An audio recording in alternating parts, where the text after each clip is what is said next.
Hey guys, welcome to my YouTube channel. And it's your girl. Don't slow down, don't slow down, don't slow down, don't slow down.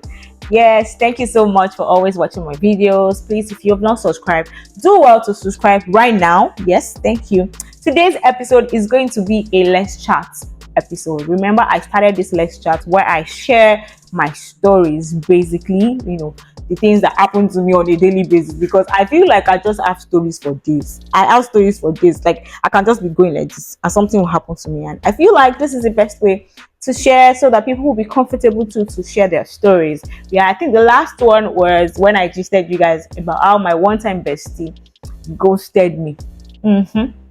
Yes, so today I'm going to tell you the story of how I was forcefully accused of stealing drugs on my first day of resumption. Yes. Can you imagine that? That day was not funny. So yes, right, a very long time ago, like so many years ago, I had just finished my NYSC. I was looking for a job. I was applying to almost every organization. There's this very good organization that I've always wanted to work with them because they're like top there, like they're very big and everything. And being a fresher of NYC and you are working in that organization, it's bragging, right? So I wanted to work there. So they called me for an interview. I did the interview and they called me and asked me to resume, I think a month after. I was so excited, like, thank God, this is dream come true. I mean, even if I'm not going to stay there for a long time, I'm going to work with them and it's going to be my CV that I work to these people. Yeah. So the first day of my resumption, I had already dressed. I wore this very fine gown. Like, I didn't do makeup because what do I even know? Do I still even know anything? I wore a very fine dress. I was so gassed. I'm so happy. I told my mom that I'm going, and she was like, she prayed for me, like, oh, this is going to be the beginning of, this is going to be the start of something good and everything. And I got to the facility or to the organization. I was still trying to get familiar with my area. They're still putting me, okay, this is what we do, this is where we dispense, this is our store, and that's how one of the ladies, the pharmacist, walked in. I'm like, apparently it was a Monday, so she was taking stock of the previous week or so. I said, I'm looking for 10 of these drugs, this injection, and what's my own? Should be that someone is putting me through.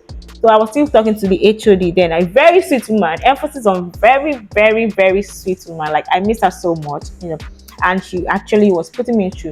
So I'm looking for 10. I was like, go and check the store now. Go and check. Or did you dispense, the normal thing? Did you dispense to somebody and you people did not write it down? Or did you not remove it from the system?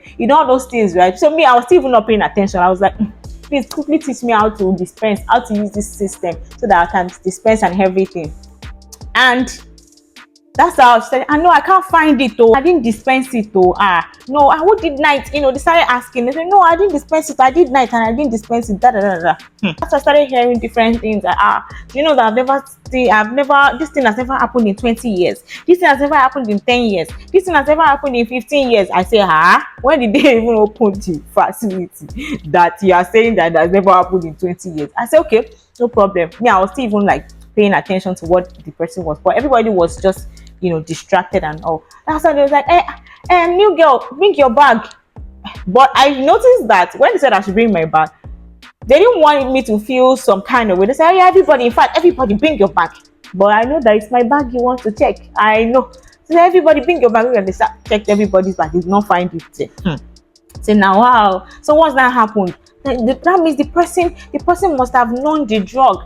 And to be very honest, that's the first time that I would even hear about the drug.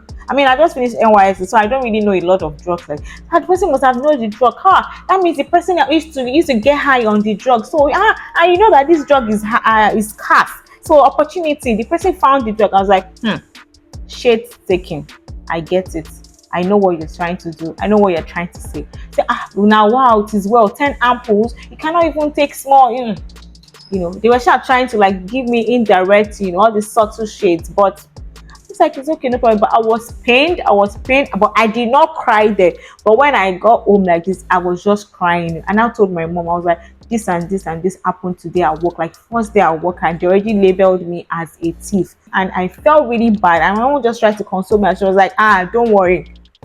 that the person is going to be exposed, that we will hear the gist, that person will confess, and I would be vindicated. And I was like, ha, are you sure? Like, she was just like, don't worry. She shall pray that, don't worry that, people, they will realize, they will come and beg you, self. I was like, okay, no problem. Like, maybe like some other 5 months or 6 months or thereabouts, that's how we are looking for the same drug again. I say, God, what is all this? He said, who did night? Who did this? So they're looking for this drug again. So me, because I already know this experience, I know how, it has actually affected me mentally. I just took it upon myself. I carried the book. So there's this book that, once you want to collect drugs like that, control drugs, you write your name and the time and date and everything. So I took the book and I found out that it has just been one person that has been collecting that particular drug. I was like, okay. I brought out a full scrap sheet, tabulated the drug, name of person received, and the amount. To be honest, you won't believe that this person has collected over 100 ampoules, like from the beginning. I was like, how come you are the only one that has been collecting this drug? Why is it that you are the only one that the doctors are sending? That is even fishy. How come you are the only one collecting and you collect 5, you collect 10? We now started checking case notes, and doctors were asking, okay, at a go, how many of these injections do you ask or do you require or something? Say maybe 2, maybe 1, and everything. I was like, that's how. So as we were still even talking about that in our facility, the nurses too, those ones, they have another issue. They were looking for a particular nurse. They were like, we told her to collect drugs from pharmacy and she's nowhere to be found. And the patient is already in King. They now saw her in the toilet. She said she's going to the toilet. They started banging the door. They were like, they even thought that she was dead. You guys don't believe that this lady is actually high on that injection.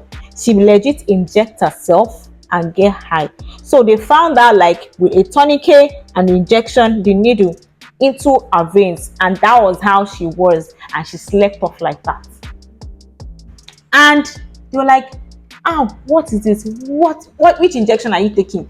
Are you giving yourself antibiotics, or you are giving yourself anti-malaria? She now confessed and said, she's so sorry that she has been on that drug for like 2 years now. She's getting high on the drug. That it has been her and her husband that they've been taking the drugs together. And I was like, so she's apologizing. She's sorry. She's this. I say, me, I was just very happy. They were surprised because if you see the person, very quiet and small looking, innocent looking person. So nobody even expected that she was going to be a junkie or anything. And me, I was even happy. I was just dancing like this. I was dancing like this. That's how everybody, all my colleagues, they're like, do we want to see you? I said, what for? Saying, we're sorry. Actually, we thought that you were the one that took the drug. So it was the first day that you came, and we were so sorry. This. Please forgive us. I was like, even me, I know. I knew that you people actually thought I was on that story, but I'm happy that God vindicated me, and really, all thanks to my mom and everything. When I got home like this, and I told my mom was so happy. She was like, she be most soft and say, I told you that this person is going to be exposed. This person will be embarrassed and everything. I was so happy, right? So, what's the moral of this story? Be diligent, have integrity, please, and stick to God. You get, like, pray to God, to bring you out of some situations. There are some things that you cannot avoid. There are some situations that will happen to you, and you can't even do anything about it. Just a victim of the unfortunate situation.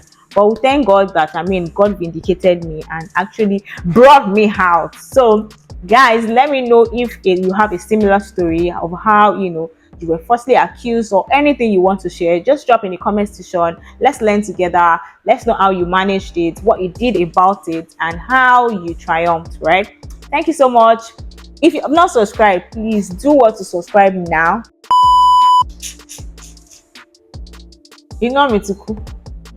Light has gone off right now, but please do what to subscribe if you have not subscribed.